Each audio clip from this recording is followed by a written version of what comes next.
You know, if there's one thing we come to know and love about the world of professional wrestling and the community that we reside in, is that we love a juicy story. We love controversy. We love drama. And today is no different, because today we wake up and all I see all over social media is MVP and quotes from MVP in regards to Triple H, where MVP says he has zero respect for Paul Levesque. And when he was in WWE with Bobby Lashley and when Triple H took over, Bobby Lashley was reduced to nothing but the mid-card. You know, that's crazy, because Bobby Lashley and MVP went over to AEW. And where exactly are they now on Wednesday nights? Oh, that's right, the mid-card. Oh, my goodness. In the same interview, he says it has nothing to do with race. We'll go over some of the excerpts of this interview today on Off the Script and go over why MVP might have a problem with Triple H. And I'm here to tell you it has nothing to do with the black talent being pushed on WWE television. Also, Kyle Fletcher has major heat, according to Brian Alvarez of the Wrestling Observer, major heat backstage in AEW for a stupid move he did on Dynamite to Adam Cole. And Vince McMahon is back in the news. No, he's not defecating on anybody, again, hopefully. But Vince McMahon reportedly wants to buy back WWE from Ari Emanuel. We'll go over all this today on Off the Script. It is your Friday, May 30th, 2025. And I guess we'll start with that one. This was more of the funny news to come out of the week. Vince McMahon reportedly wants to buy back WWE from Endeavor. Now, I looked at this, I laughed, and I moved on with my day, and I had people hitting me up. Well, JD, is this true? JD from NY 206, is this true?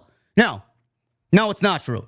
Jonathan Coachman noted last week that he heard rumors that Vince McMahon was interested in buying back WWE. Now, while we're sure Coachman did hear of that interest, says Fightful, another media person came along and claimed they heard as if it were new. They didn't hear it from anywhere outside of Coachman reciting it, and it isn't happening. McMahon would almost certainly have no financial means at this point to purchase the company and doesn't have the ability to buy back a controlling interest in it. WWE's market value has increased significantly in the years since Vince McMahon made the deal for a number of reasons.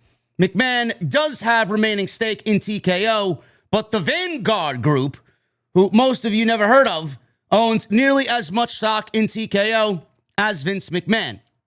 Endeavor, Silver Lake equity holders, and Egon Durbin own 60.92% of the group.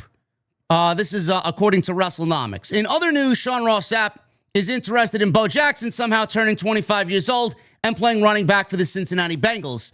He had to throw that in there because Sapp is a Bengals fan in the NFL. This has nothing to do with Coachman's credibility. He probably did hear Vince wants to, and I'm sure Vince wants to. You know, wanting and having something actually happen are two different things. No reputable media member has heard anything else indicating it was happening, says a report from Fightful. Could it happen?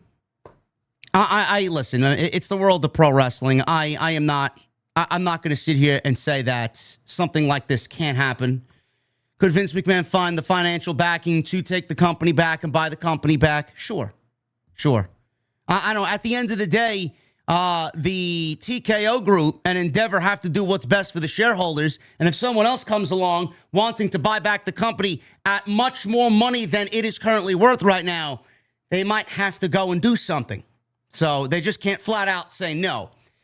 It's not going to happen. And it's not going to happen because right now TKO, Endeavor, Ari Emanuel, none of the Endeavor group are going to want to sell.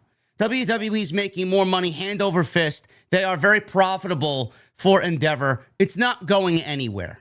It's not going anywhere. Vince also, his age is going to come into play. Why do you want the company, again, being run by an 80-plus-year-old, senile, demented Vince McMahon when we are needing the company to go younger and get more youthful? That would be going backwards. You don't want to do that. Vince McMahon is not right to be running a fucking professional wrestling company creatively in 2025. That's just the straight up honest take that everybody should feel the same way about. Nobody wants to see an 80-year-old Vince McMahon running creative for WWE. I just find it funny, and it's sad almost. It's just genuinely sad that Vince, the reason why he sold the company to Ari Emanuel and Endeavor is because he touted his relationship with Ari Emanuel for 22, 23 years. Oh, he's great friends, great business partners. Vince could have sold it to anybody. Vince wasn't going to sell it to just anybody because more than likely anybody else that he sold it to was going to want his son-in-law and his daughter running the company. They were not going to want Vince McMahon running the company. Vince McMahon sold the company to who he wanted, and that was Ari Emanuel because of his personal and business relationship with Ari Emanuel. He sold it to Ari Emanuel because he felt that Ari Emanuel was never going to step on his toes and tell him how to run WWE because of the relationship that they had. Vince sold it to Ari Emanuel because not only did he try his best and weasel himself back into power and get himself back on the board of directors when they voted unanimously to take him off the board of directors and kick him out, he somehow maneuvered his way back in and fired people who voted no to bring in people who would vote yes on everything he did and everything he wanted. Vince sold the company to Ari Emanuel because he knew if he sold it to someone he trusted and someone he knew was never going to step on his toes, that not only would he have ultimate power, but he would regain all the power that was questionable, and Ari Emanuel would give that to him.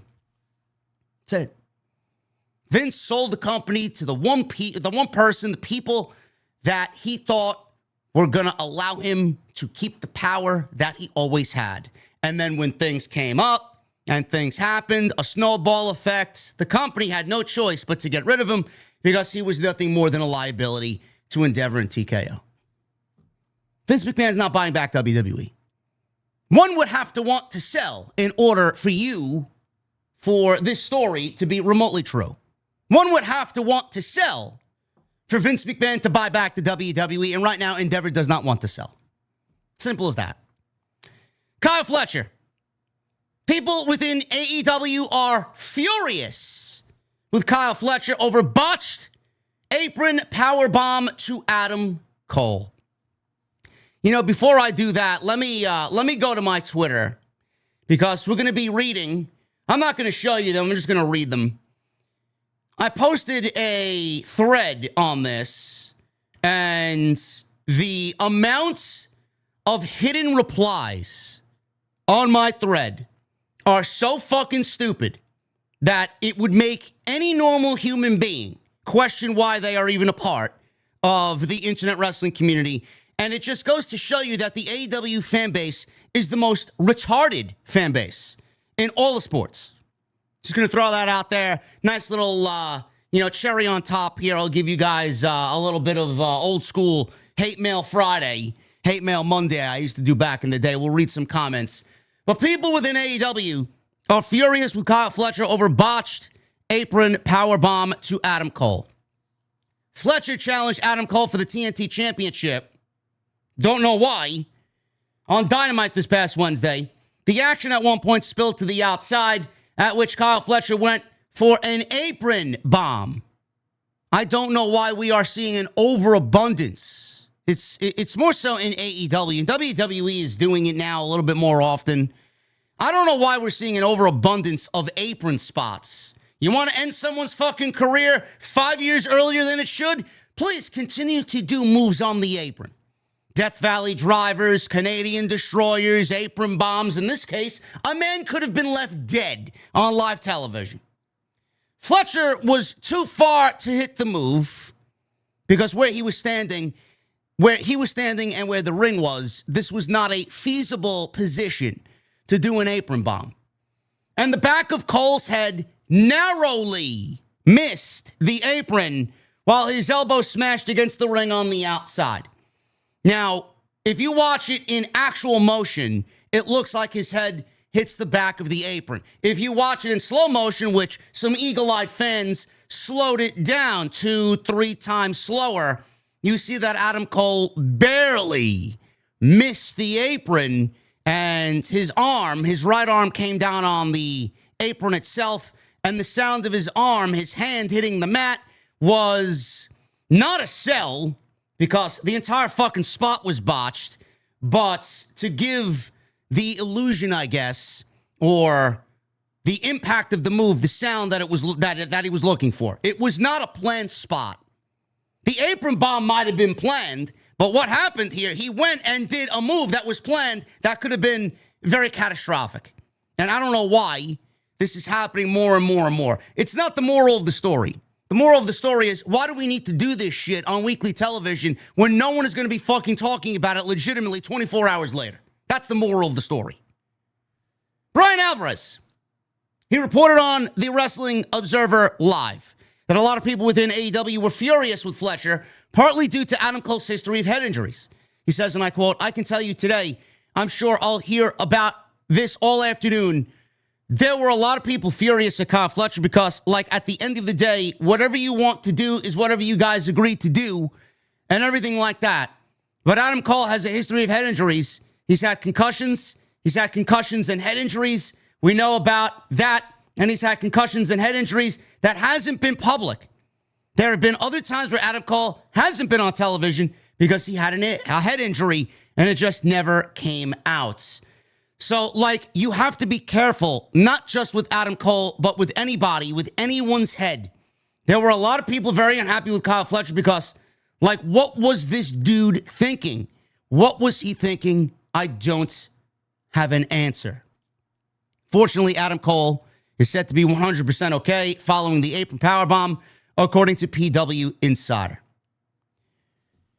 First of all, if this is going to be a program, and this is going to be a match going into All In for the TNT Championship with Kyle Fletcher and Adam Cole, I would absolutely use this to their advantage. I don't think AEW is that smart. I'd be shocked if they actually go and do this. I would use this spot as the primary target in the story. I would use this as Kyle Fletcher being reckless and looking to kill, harm, maim, injure Adam Cole. And I would turn this into an entire storyline going into All In for the TNT title. Are they that smart to do that? Are they that smart to capitalize on it and turn a negative into a positive? No. No, they're not. Secondly, I don't know who's in charge of producing back there. They don't have production meetings, no matter what they tell you, no matter what Fightful says, no matter what anybody says. These fucking paid journalists, they don't have production meetings. If they did, the debut of Thekla, or whatever the fuck her name is, wouldn't have been botched. The production seemingly didn't know when she was coming out, and the entire debut came off like amateur hour. They don't have production meetings. If they did, that wouldn't have happened, and this wouldn't have happened. Why is anybody allowing a move like this to Adam Cole to be done on a regular basis? I don't understand it. I don't understand it. Was the apron bomb planned? Sure. Was Kyle Fletcher out of position? And I mean totally out of position. Yes. So if he was out of position, why didn't he position himself so that the move could be executed the proper way? Why did he go and do it even though he was out of position? Reckless. He didn't take into consideration who he's in the ring with. He didn't take into consideration the guy he was in the ring with and the fucking multiple head injuries that he had sustained. You know, the first time he was out for a very long time with a head injury. Concussions.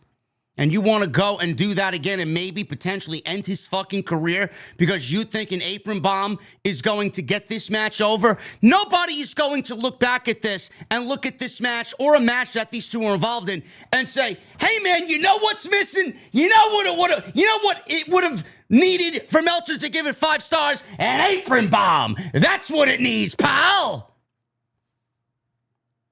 The problem isn't the fucking apron bomb. The problem is AEW does this every single night, multiple times a night. It's the same spot every single night. We see it through multiple matches. And this is weekly television. Why are we doing such reckless garbage on weekly television? So that this one gets hurt, that one gets hurt, she gets hurt, she gets hurt. Why? Was the apron bomb in this nothing match needed? When we all knew it was going to go to a non-decision, Kyle Fletcher wasn't going to win the title on this night, that it was more than likely going to be set up for All In. Why was a spot like this necessary? Why are you doing spots like this regularly? And I mean multiple times a night.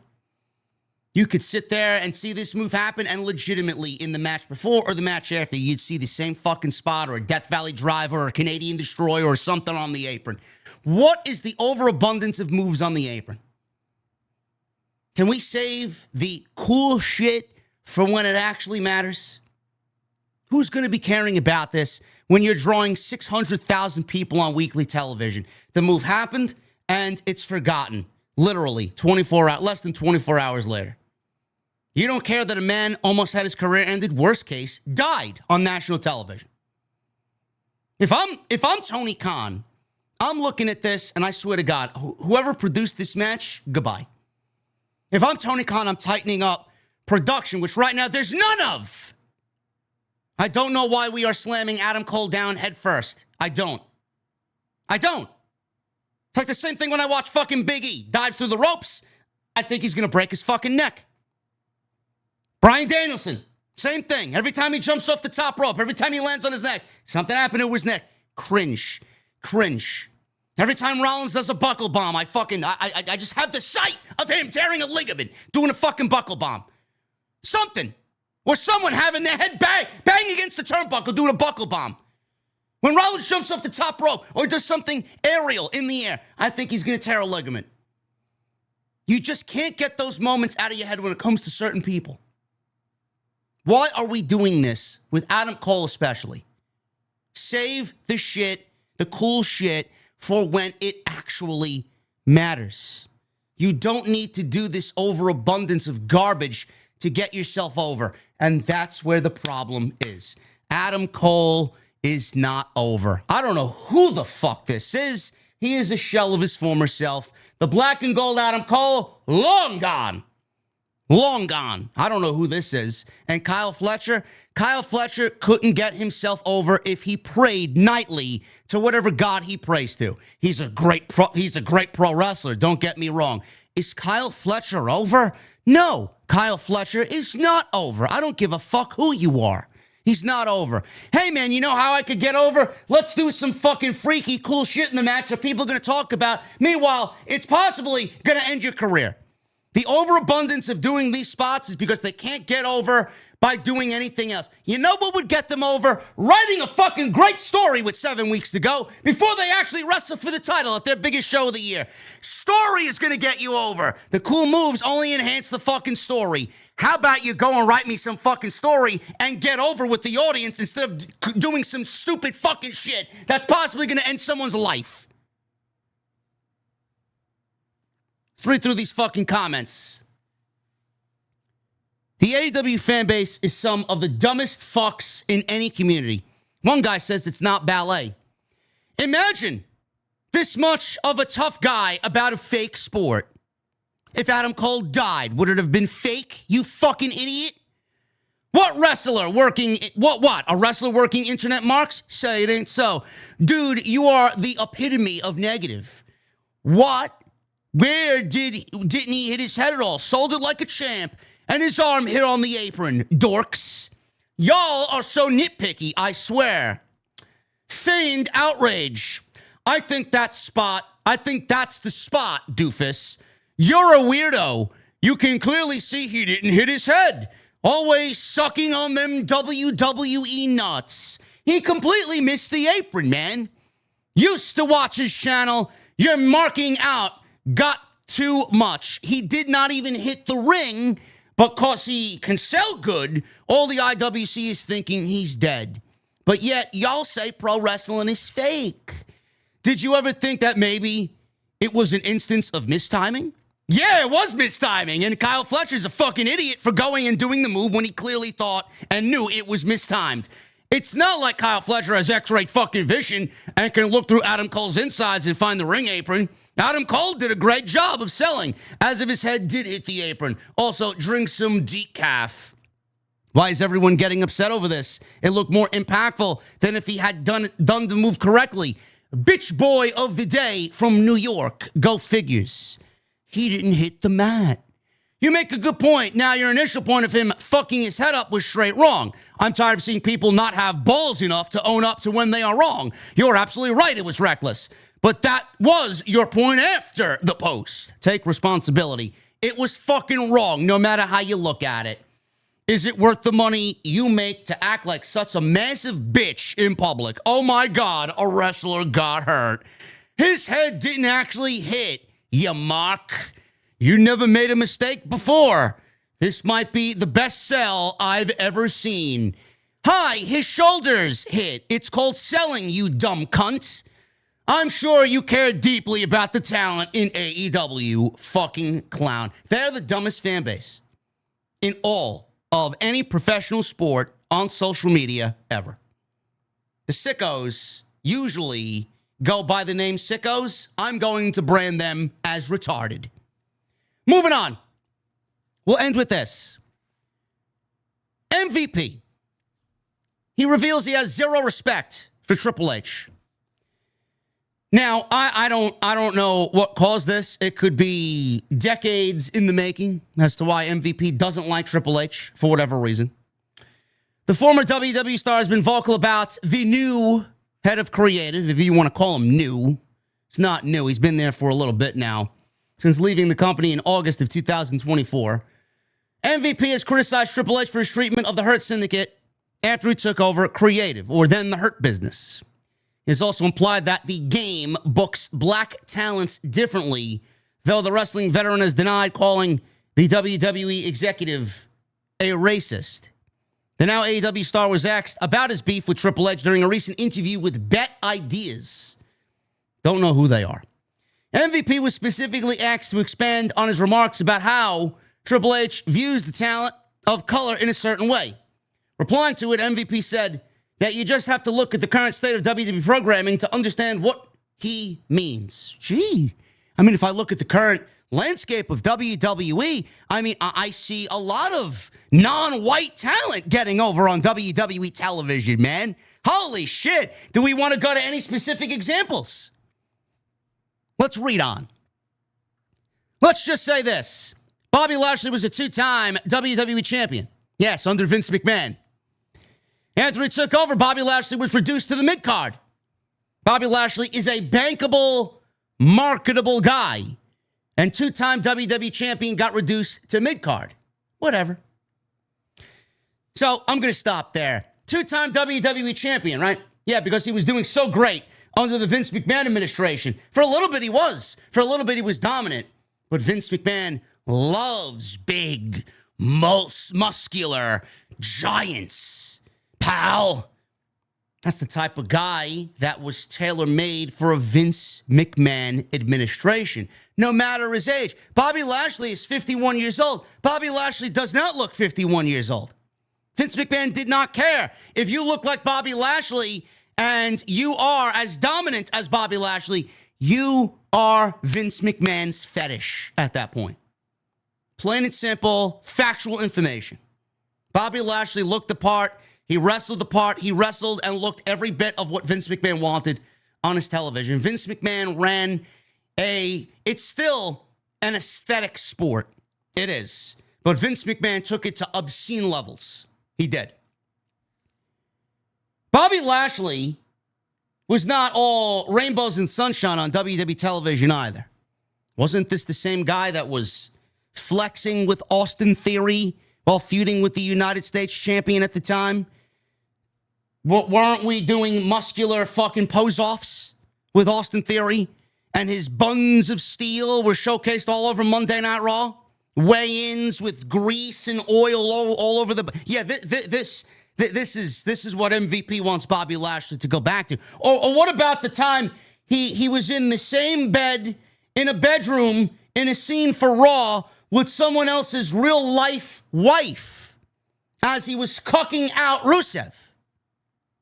Oh, I'm sure Bobby Lashley would love to go back to those days. I'm sure MVP was over the moon about those days. What about the fabled Three Sisters and Bobby Lashley's Three Sisters? Yeah, that was riveting television, though, right? That was riveting television. You mean to tell me that all these instances, and that's just the tip of the iceberg. You mean to tell me that these instances under Vince McMahon, you had no problem with any of those, but you have a problem because Triple H wanted to go in a different direction creatively, and your guys, you, Lashley, Shelton, didn't fit the mold. The way they are being used right now, gee, folks, what are they? Are they main event or are they mid-card? I would say it's the latter, the mid-card. I mean, feuding with Action Andretti and Lio Rush, the crew. I mean, that's main event, ain't it? That's so main event that I can't wait for the fucking shit to be over. Squashed in 3 minutes. What about Dustin Rhodes and Sammy Guevara? Man, that's main event level, right? Man, that's the very definition of mid-card. I swear to God, you can't get more mid-card than the Sons of Garbage. And then the sickos. The sickos are like, oh, well, MJF is a main event at JD from NY 206. Let me tell you something. MJF is a mid-carder right now, currently on AEW television. So he complains about the Hurt Business being in the mid-card on WWE television. Meanwhile, he goes and jumps ship, and he's got no complaints about anything going on in AEW because they have creative control. Tony Khan's not going to tell them what to do. This is their vision, their baby, their group. They're going to manage it and see it through as they want. They have creative control over whatever they are doing on television. You think Tony Khan's going to tell them no? Tony Khan is just happy that they're in the fucking building. He doesn't give a fuck. So MVP, Bobby Lashley, and Shelton Benjamin are going to go and do what the Hurt Syndicate needs to do. They are in the mid-card. They are mid-card champions. They are wrestling mid-card talent. You know when Bobby Lashley's going to be main event? When MJF turns on them and he wrestles MJF one-on-one. Then Bobby Lashley will be moving on to the main event. You got a main event talent in MJF as a mid-carder. And why do you think MJF was even placed with the Hurt Syndicate? Are the Hurt Syndicate cool? They're cool as fuck, bro. Are they over? They're over as fuck, bro. Are they a great aspect to television? They're a great aspect to television, bro. But you can only go so far with we hurt people. We hurt people. You can only go so far. Does Shelton Benjamin have charisma? No. No. Is he an unbelievable athlete? Fucking phenomenal. Is Bobby Lashley a pro wrestler that is oozing charisma? No. Is Bobby Lashley in tremendous shape? Does he look like he's chiseled from granite? Absolutely. He looks better than most people do at his age. He looks in phenomenal shape. Is MVP a legend? Absolutely. MVP's got more charisma than both of them combined. Is MVP a great mouthpiece, a great promo, a great manager for them? Absolutely. But if you're asking me why Triple H didn't use the Hurt Syndicate, I mean, you could look at it from both sides of the spectrum. Triple H, he's got a fucking developmental system that is busting out, ready to break out, and he's got no place to put half of the fucking people he's got in the company. You don't think that Triple H is looking at the business as a whole? I got all these young kids down in NXT. I got all these young women down in NXT. I only have so much TV time for all of them, which is a problem all unto itself. You want him to push a 51-year-old Bobby Lashley, a 50-year-old Shelton Benjamin, and a 50-year-old MVP. You want Triple H to book these guys on his show when he's got legitimately no other fucking spots for anybody else that is half their age on national television. Triple H is not racist. He's not pushing people based on race. Triple H, if anything, Triple H is looking to bring the company to be more youthful. Sure, we got AJ Styles. He even has a lesser role on television. Who else is 50 years old? John Cena. Who else is up there in age that they are pushing heavily in the main event? WWE is looking to get younger. Younger. I don't understand this mentality. So everything that he said here, he went from one mid-card to another mid-card. I don't get it. And everybody across WWE television, just look at WWE television. You'll understand what I mean. What are you talking about? You mean to tell me let's start in NXT? Obafemi? Obafemi. What color is he? NXT champion. Trick Williams just became the first non-TNA talent to win the TNA World Heavyweight Championship. Gee, what color is Trick Williams, man? What is he? What about the women down there? Look at all the women that are getting high priority spots in the company. Stephanie Vaquer is Chilean. What about Jada Parker, Kalani Jordan, all these Lola Vice? These are non-white talents. Then you look on the main roster. Carmelo Hayes.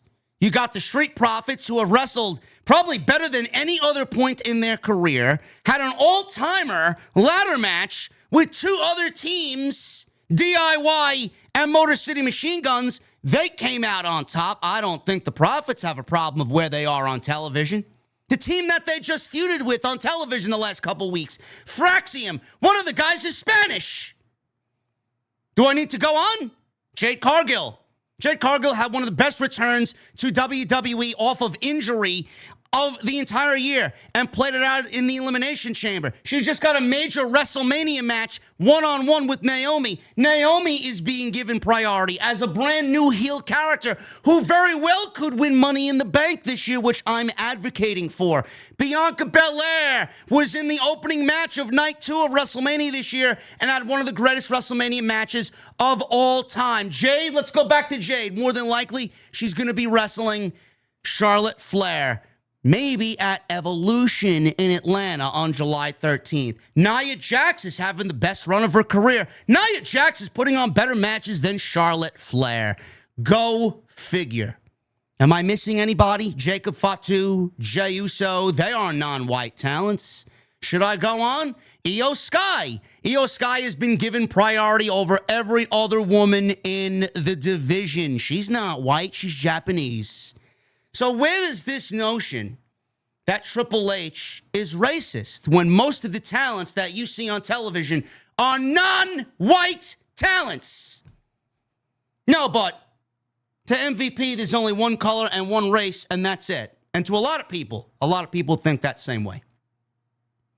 You don't want to own up to the facts that WWE is more multi-dimensional now. They are more ethnic driven now than ever before.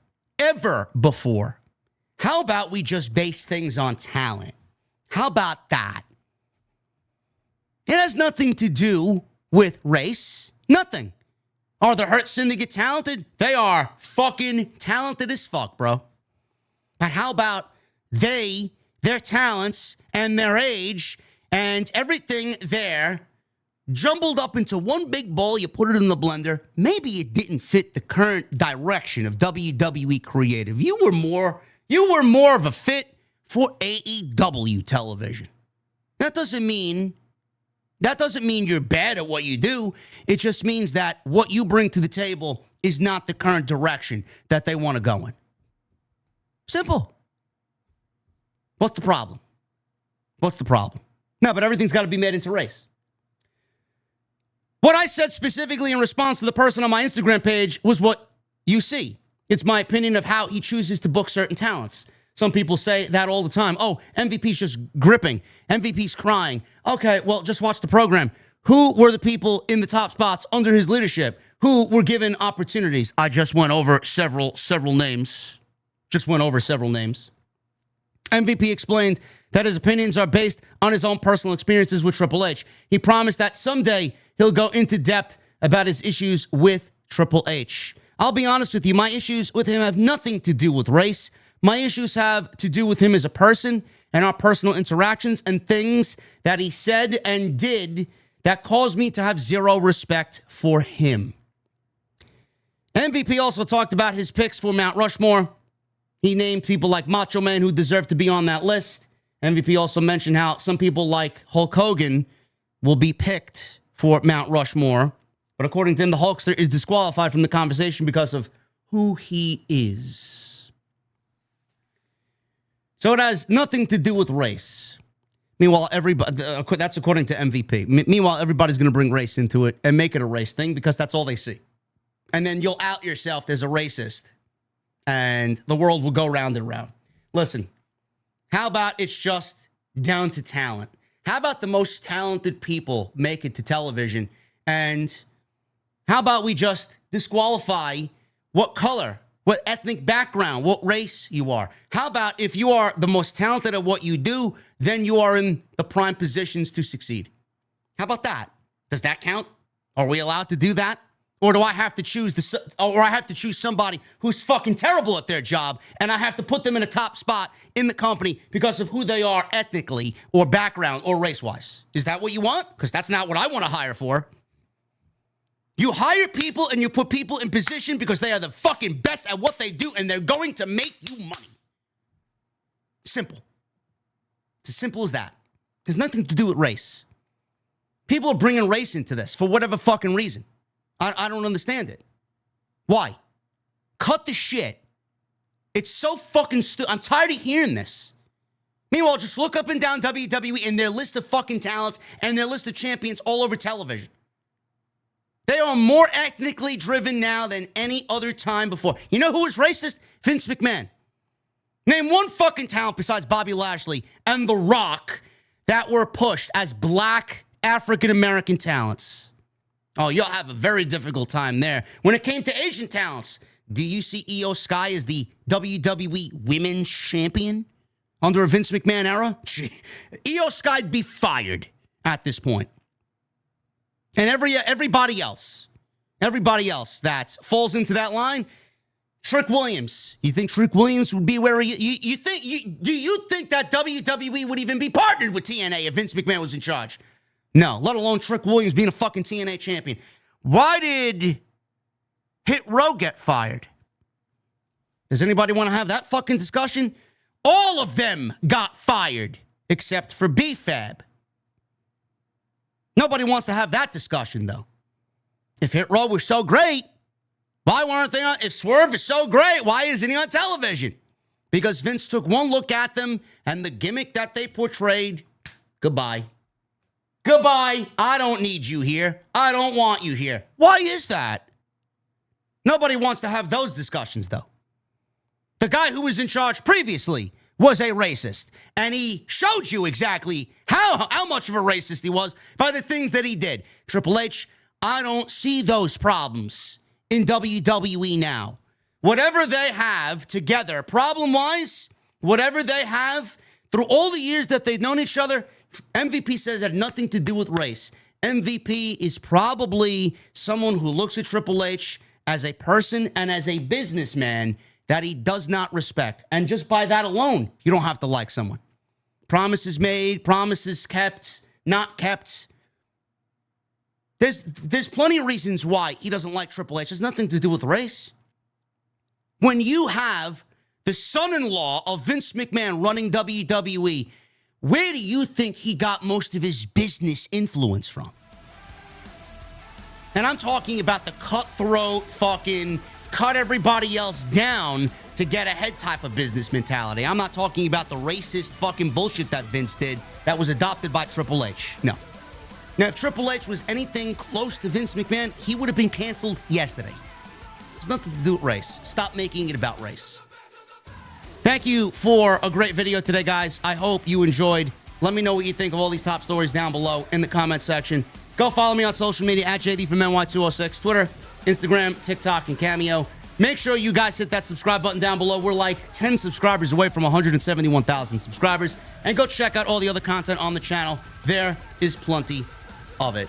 I'll be live tonight for Friday Night SmackDown and more news to come this weekend right here on Off the Script. I'll see you guys later.